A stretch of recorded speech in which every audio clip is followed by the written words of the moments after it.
আমি এখন অবস্থান করছি যশোরের প্রাণ কেন্দ্র, যাকে বলে যশোর টাউন হল ময়দান, সেখানে। এবং পূর্ব ঘোষিত অনুযায়ী এখন আমার পিছনে অনুষ্ঠিত হচ্ছে বাংলাদেশ গণ অধিকার পরিষদের যে গণসমাবেশের কথা ছিল সেটি। এবং ইতিমধ্যে কিন্তু আমরা দেখতে পেরেছি আজকের এই গণসমাবেশের যিনি মধ্যমণি, অর্থাৎ ডাকসুর সাবেক ভিপি এবং গণ অধিকার পরিষদের সংগ্রামী সভাপতি ভিপি নূর, তিনি কিন্তু স্টেজে এই মুহূর্তে রয়েছেন।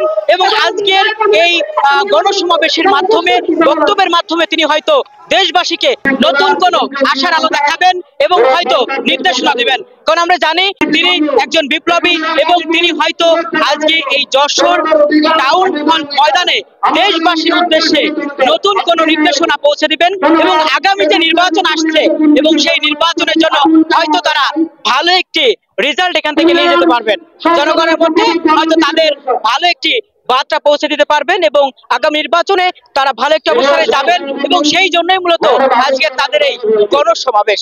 যশোর থেকে আমার কাছে শেষ পর্যন্ত এতটুকুই ছিল।